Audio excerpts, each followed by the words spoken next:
How important is it for you personally as an actor to see representation on screen? Because really love really fills this void that we have Yeah. not seen, and we don't really get to see this happen a lot with black actors. Like a lot of times we feel pigeonholed into certain roles, certain archetypes, certain films, and especially I guess in this past decade, I guess because we have you have the rom-coms and the romantic dramas of like the 90s Yes. and early Yes. 2000s, but Yes. especially right now we haven't seen a film like that. So how does Nah. it feel to be a part of something like that, and as an actor do you seek out those projects where like people are going to see this and see themselves in it? Man,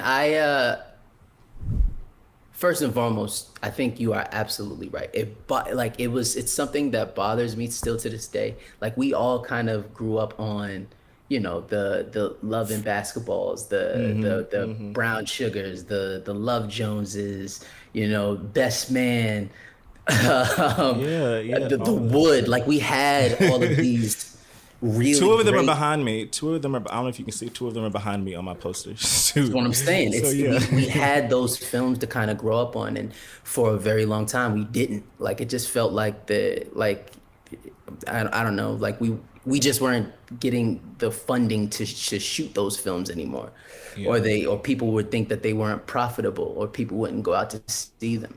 So yes, I thought it was very necessary to just jump apart. And for the representation question, I think it's not only just for us as Black people, but I think seeing how people are really we're starting to see more stories from all ethnic walks of life just come more to the forefront. Yeah. Yeah.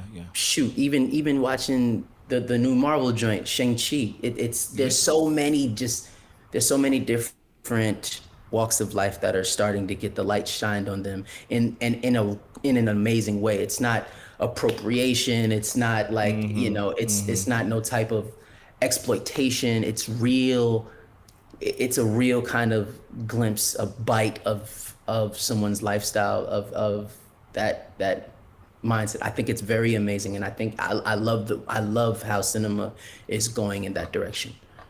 Yeah, yeah. And I think that the pandemic definitely gave Hollywood an opportunity to kind of look back at some of the wrong things that have happened in cinema Hmm. history. So many people came forward and were like, hey, this happened to me on this set, or I felt stereotyped when I was in this role, Yeah. or, I could even read for this role because, I was black, or things like that.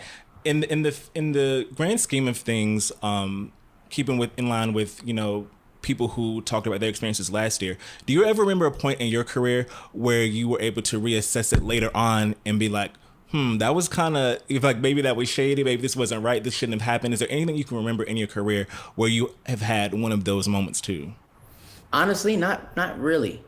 I've been blessed, very, very blessed with the different sets, and just the different feelings and the people that I've been around, been able to work with. I, there's on all sets that I've done, I've made sure that not only did I feel represented, that my voice was heard. And it's not even in an aggressive way. Like it's not like I had to like push my voice to be heard or anything. But there was definitely more of an assertiveness that was like, listen, I'm here. And even on 90210, it was like there was a lot of times that it was like, listen, I'm here. And I was extremely thankful that we had producers that were like, you know what is the experience? What would you like to hear or see come from your character? Like where how can we do more?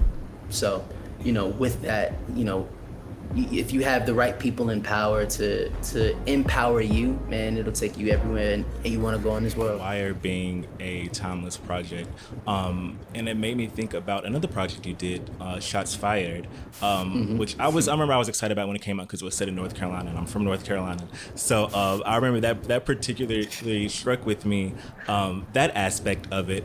But you think of a project like that, which dealt with the shooting of a black teen getting killed, and that's something that we're still dealing with today.